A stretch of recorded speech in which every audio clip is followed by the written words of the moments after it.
I love pizza. It's probably my favorite food. And if the Mazda CX-5 is my favorite sort of small to mid-size SUV, and it's pizza, then the Mazda CX-50 would be like hamburgers. Is it equally good?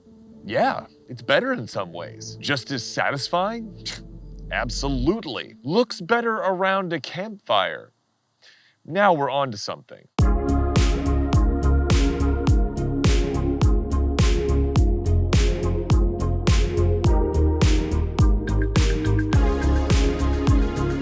I feel like it's kind of redundant these days to say that a Mazda is a good-looking design. It's kind of become part of the pop culture, like how Ted Lasso can reduce any man to a puddle of tears, or Lululemon is a stupid name, but we're all kind of pretending that it's not. It's true. And yes, I cry while watching Ted Lasso, and in the words of Roy Kent, you can just ride off with your bullshit. But just look at it. I mean, if this previews Mazda's evolving design language, then I am absolutely here for it. I challenge you to find another brand over the past decade or so that has made such consistently good-looking vehicles. Oh, you were gonna say Audi? Well, remember the Q7 exists. Or you were gonna say Jaguar? Well, I believe that vehicles have to work properly before they can be considered beautiful. It's science. Besides, we're talking mainstream brands here, and among mainstream brands, it's not even close. Mazda has ruled in the design category, and they've ruled for quite some time. Anyone wondering how to make a front-wheel drive chassis look beautiful needs only start with Mazda's proportions. I'm not bad. I'm just drawn that way. And guess what? Shocker. That continues inside. This is the best looking Mazda interior in years, and it sort of finally departs a little bit from their tried and true interior design language. It's a little bit crisper. It's a little bit tougher. It's just a little bit kind of like more substantial. I use that word a lot. But it definitely fits the Mazda CX-50's sort of intended position in the lineup as sort of the tougher brother to the CX-5. But it's also supposed to be like maybe a little bit more upscale than the CX-5. It's tough, it's masculine, but it's still learning to get in touch with its feelings, kind of like Roy Kent in Ted Lasso. Just shut up. I just like the show a lot, okay? Don't you? Seriously, don't you? I mean, who doesn't love that show? The materials in here are generally excellent. They're everything we've come to expect from Mazda, from the sort of leather to the contrasting stitching on the seats and the door panels and the dash. It all looks very, very nice. And more importantly for Mazda, it's far more sort of sumptuous and decadent than anything you would find from Toyota or Honda. You have to step up to Acura and Lexus to get this kind of interior ambiance. There's also a bit more space in the back, thanks to a 6-inch overall length increase and a 3-inch width increase. Now, you might be looking at this going, what are you talking about, Jax? There's no more space in the back. Look at your knees. I'm 6'6". Hello, longtime viewers of the channel. You hear me say that all the time, but it is important because, look, this is where the seat is for me. And so if I can basically wedge behind myself in this small to mid-size SUV, then pretty much anyone can. And as per usual in a Mazda, I can adjust my driving position to absolute perfection, but there is one small problem, at least in this particular test vehicle. Well, the seats look like they're going to be comfortable, but weirdly, the driver's seat kind of isn't. There's sort of like a lumpy cushion in this one or something. I sat in the other seats, the passenger seat and the rear seat, and I didn't notice the same thing, so maybe chalk that up to an early production model, I don't know, but the seats look fantastic, that's for sure, and the driving position is excellent. The materials in here are typical Mazda fantastic. The dash feels great, the leather feels great, the soft touch plastics feel great. Mazda does an amazing job making what appears to be a very upscale cabin in what is, unfortunately at 42 grand, still a mainstream priced vehicle.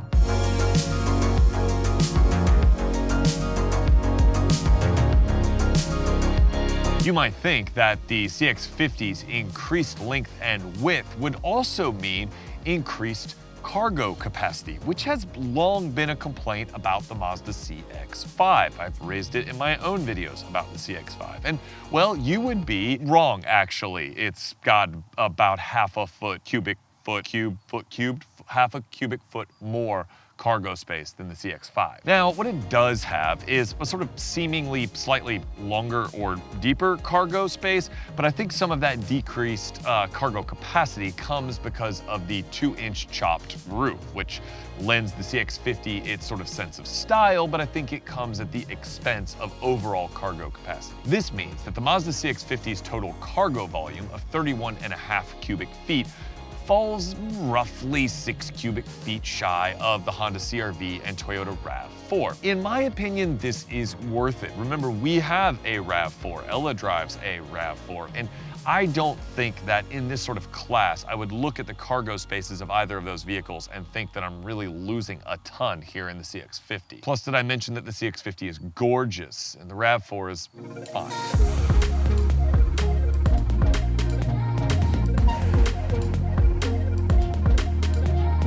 Power is the same old story, and that's just fine. In the Premium Plus model that you see here, which costs 42 grand, you get Mazda's 2.5-liter turbocharged 4-cylinder, which makes 256 horsepower and a very healthy 320 pound-feet of torque. That's running through Mazda's, at this point, basically immortal 6-speed automatic transmission. That power hits the ground through Mazda's torque vectoring all-wheel drive system. And as usual, the news here is mostly good. Power is great as usual. Mazda has really gotten good at tuning these turbo 4s for sort of that down-low torque, the kind that people use in day-to-day driving, day-to-day commuting. And so that's really good. And they also make the most out of this 6-speed automatic transmission. Now, Mrs. Jax thought the transmission was a little touchy on sort of initial get up and go and stop and go traffic. I think there is a little bit of that in first gear. Maybe the gas pedal's a little responsive or overly responsive, but I didn't notice it as much, and here's why. Mrs. Jack still drives a 2012 Suburban. I know, we're gonna get her another car. I promise. And that thing has a very sluggish throttle response and a transmission that insists upon upshifting. So I don't know if it was that the Mazda was too sensitive or that Mrs. Jax is just used to driving a car that's like the opposite of sensitive. Fuel economy is pretty good. It's rated in sort of the mid-20s. I'm seeing kind of low 20s, but I'm doing a lot of day-to-day stop and go, so I don't think that's that unusual, but it's not that great either. Both the CR-V and the RAV4, especially because the RAV4 offers hybrid models, would be higher. But the real magic of this thing, just as it is in all Mazdas, is the handling. This thing, for a sort of smallish to mid-size SUV, front-wheel drive biased all-wheel drive, I mean, this thing handles stupendously well.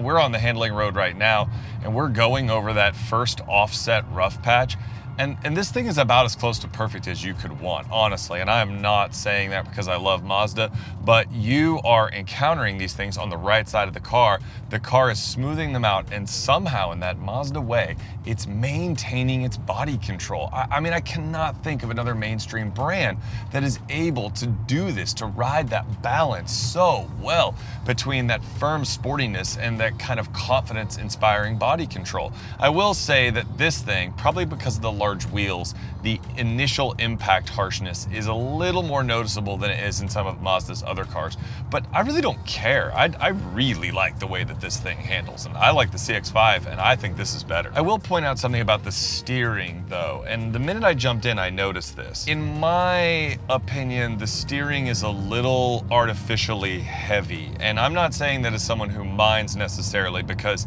this is exactly how I would prefer this SUV steering to be, maybe in sport mode. I think your average buyer is gonna wish that normal mode had a little bit lighter steering effort. It's not like a deal breaker or anything like that, but I do think it's pretty firm. Like, this steering is noticeably heavy. Now, the accuracy in it is just perfection. The wheel feels great. It's Mazda's usual wheel. Absolutely love that. But I do think that it is heavier than your sort of mainstream consumer might expect from sort of a family SUV. And I'll sort of wrap up these driving impressions with this. I think Mazda has to concede, they absolutely have to concede if they want to grow as a company and continue to woo mainstream buyers on more than just a value play, because at 42 grand, this isn't really a value play anymore. I think they have to develop sort of adaptive suspension. They have to develop more drive modes. They've sort of conceded with this one that it has drive modes. I don't notice hardly any difference between sport and normal, and I'm saying that as an enthusiast. I don't think your average person will even switch it into sport. Supposedly in off-road and towing sort of situations, the drive modes make the car behave as close to normal as possible. I think that would be appreciated. I think I would be fine with that.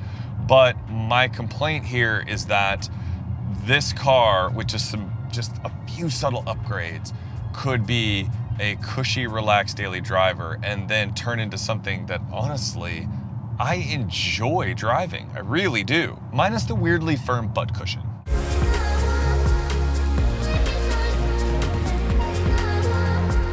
So at over $42,000 as tested, where does something like the Mazda CX-5 rank in the grand scheme of things? Well, a fully loaded model like this one makes a pretty good case for itself, offering a little more space, a little more style, and well, about the same amount of speed as its brethren in the lineup. It looks a little bit more exclusive than the CX-5, which I'm not a Mazda marketer, but I think that's kind of the point. It has a more stylish interior, definitely a little bit more updated, and it drives as good or better than anything else in its class, CX-5 included. The only two things that really draw attention to themselves are the sort of outdated infotainment system and the aging 6-speed automatic transmission. Look, I've long defended Mazda's infotainment system and its sort of baby iDrive interface, and I will continue to do so, but there's no getting around the fact that Hyundai and Kia are virtually just throwing technology at the consumer, and Toyota's new and pretty good infotainment system is proliferating out across its lineup as we speak. So should you buy the Mazda CX-50? Well, like right now? Yeah, absolutely. Like currently, yes, you absolutely should consider the Mazda CX-50. The more I drive it, the more I love it, and I would absolutely take one of these over the Mazda CX-5, and I also love the Mazda CX-5. But a new Honda CR-V just debuted, and the new Toyota RAV4 is just around the corner. Mazda is gonna have to concede that a lot of mainstream buyers want sort of more customized or adaptive drive modes,